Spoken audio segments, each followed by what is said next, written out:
maggiescrochet.com we have thousands of crochet patterns and hundreds of them are free. And 4 of the free patterns that are included there are the different size stars.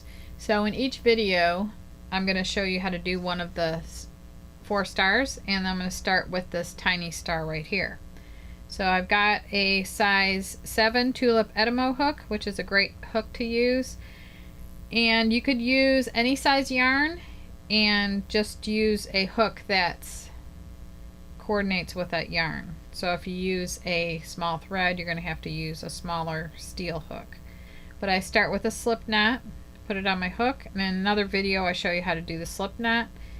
And the directions say to chain 2 and work 5 single crochets into the second chain from the hook. Let me show you that. Okay, I've got 2 chains, so I'm going to work 5 single crochets right into the second chain from the hook. So there's 1, 2, 3,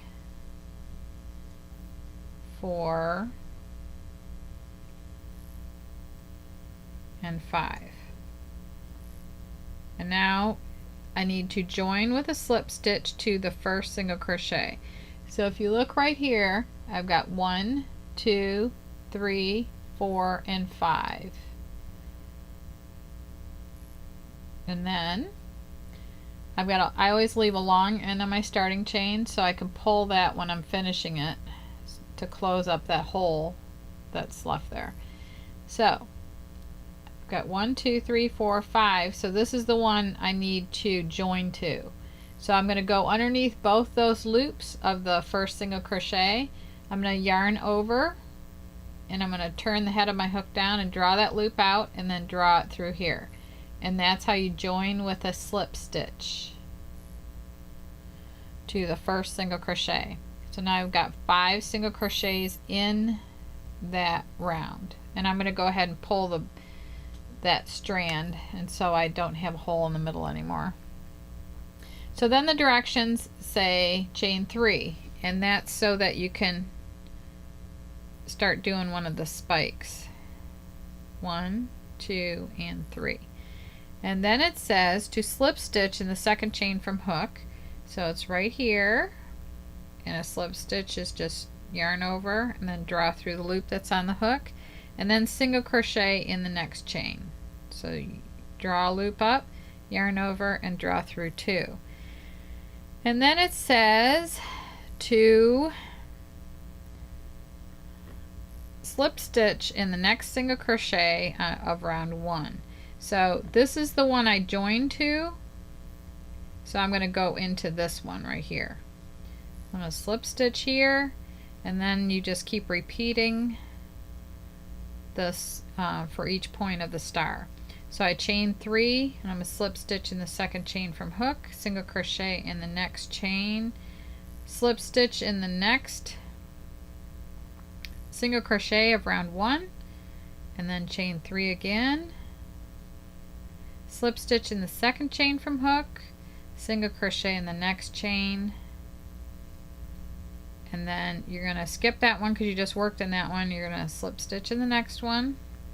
So you're not skipping any single crochets. You're going, because you had 5 and you need 5 points on your star. So in each one you're going to have the slip stitch in this chain 3. And then you slip stitch in the second chain from hook, you single crochet in the next one, you slip stitch in the next single, chain 3, 1, 2, and 3, slip stitch in the second chain from hook, single crochet in the next chain, and we're right back to where we started, and we're going to slip stitch in that one. So if you look, it's very symmetrical, and you've got your 5 points. It's really easy. It's just as long as you have a group of 5 in any increments of 5. So if you had like 10 or 15, you would just have to skip stitches in between. But for this, since I had the 5, that's how a little star would work. So I'm going to finish off and show you how I do that. I always cut about 5 inches away from my piece, and then I just pull the yarn out of the last stitch. like this. And then I have what's called a yarn darner. And this is the largest size in my little pack here, and it's a number 14.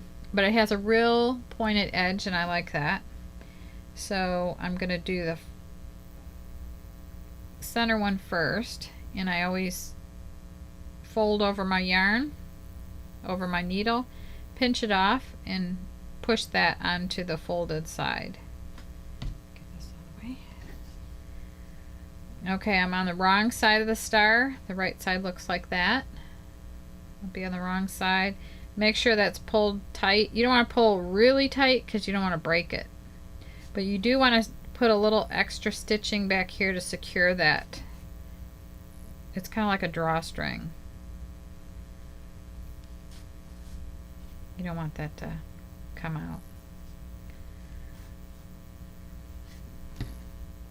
When I first started making granny square afghans, I didn't sew my ends in at all. And they all fell apart. So this was the where I ended off. So I'm gonna thread my needle, and then I'm gonna go to the one right next to it, the stitch right next to it, and I'm on the right side this time.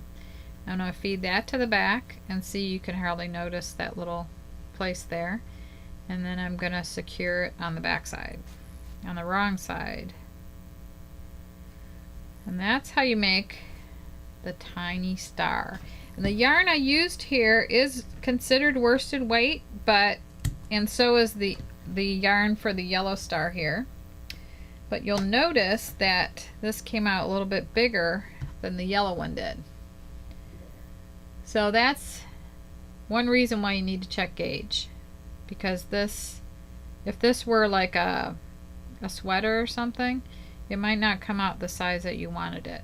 But these are both considered worsted weight yarns. But anyway, that's how you do a tiny star. Thank you very much for watching, and I hope you enjoyed this video.